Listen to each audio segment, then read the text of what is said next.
I'm Dolores Slaughter. I'm Pastor John T. Slaughter's mother, and I would like to share a vision that the Holy Spirit gave to my mom in 1968. It starts out with my husband and me. We lost our daughter in 1966. She was 3.5 years old, and it was devastating. We had no other children, and we wanted children, so it took us up until 1969 to have another child. But the story goes, we were on a cottage in Ohio River, on the Ohio River. And when we got there, the cottage wasn't clean and we didn't want to stay. So had planned to stay the whole weekend. So rather than to just mess up the whole weekend, my husband suggested, why don't we drive to Michigan to visit your parents? So that was fine with everybody. So we were on this country road. I think it was a gravel road, but it was hilly. Hills was going up and down. And every time my husband drove over these hills, my stomach felt as if it was coming out of my body. I would have to go because I just couldn't take going over the hills, and nobody knew why.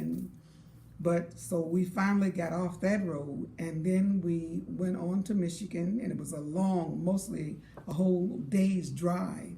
But when we got to my mom's house and we walked in, my mom said, "What are you doing here?" And I said, "Can't I visit my mom when I want to?" And she said, "You sure can." She said, "But girl, the Holy Spirit just gave me a vision about you."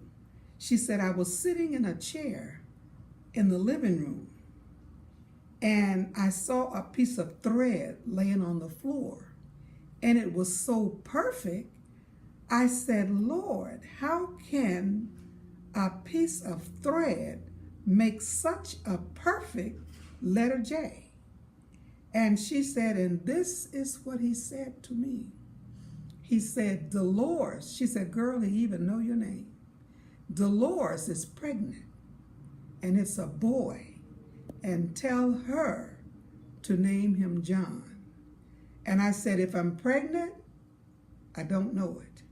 But if I am pregnant, when we get back to Ohio, I will go to my gynecologist, and if I'm pregnant, we will name him John." So we went to the gynecologist, and I told him I needed to be checked to see if I was pregnant.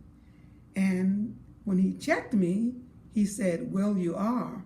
And I sat up on the table with excitement. I said, "I am what?" He said, "Well, do you want a baby?" I said, "So bad. I want a baby so bad." He said, "Well, you got a baby." So I lost my mind completely. You know how the doctor asks you how many months did you carry your first child, or how much did it weigh, or whatever? I didn't know anything. I said, "Doctor, please leave me and go check with some more women and then come back to me." So he did. He left me, and he went and checked with other women.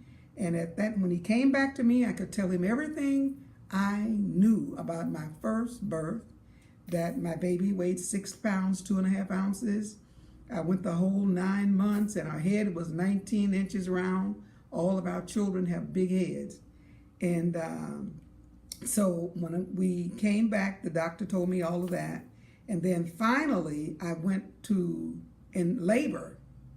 And when I went into labor, I was excited because I went to the hospital on my daughter's birthday that I had lost. And I'm just thanking God that he had given me my daughter back, because that was our prayer. Lord, give me my daughter back. And I didn't mean another daughter. I meant that daughter. Give me my daughter back.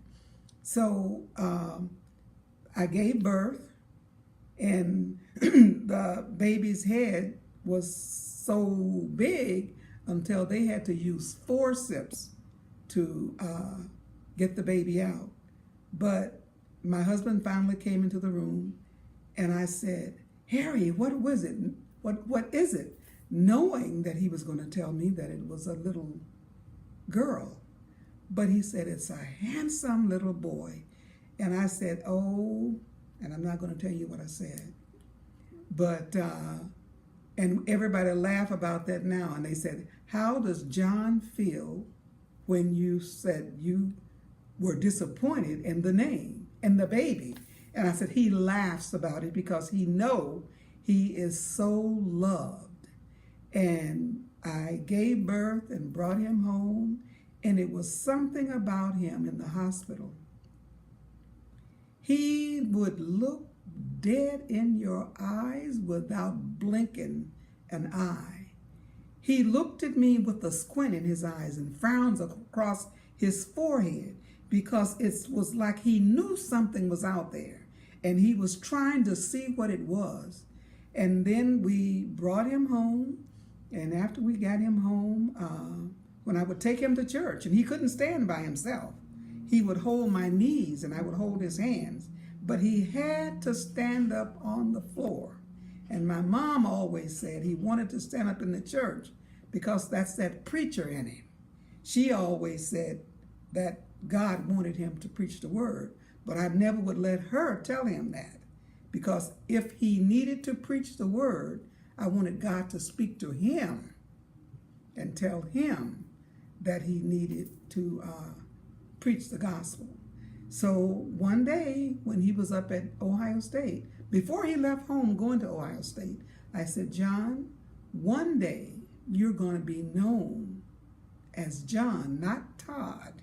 In Dayton, Ohio, we all called him Todd because I wanted a son named Todd, but that wasn't what the Holy Spirit said. So finally, after he was leaving for Ohio State and we went to visit him, everybody was calling him John. And when we would say Todd, they would like, who is Todd? And they said, oh, that's what they call him back home. He moved to Raleigh, North Carolina. Everybody know him as John, not Todd. And right now, I am sorry that I ever put Todd in his name, and I'm trying to start calling him John because he is John, and that's his name.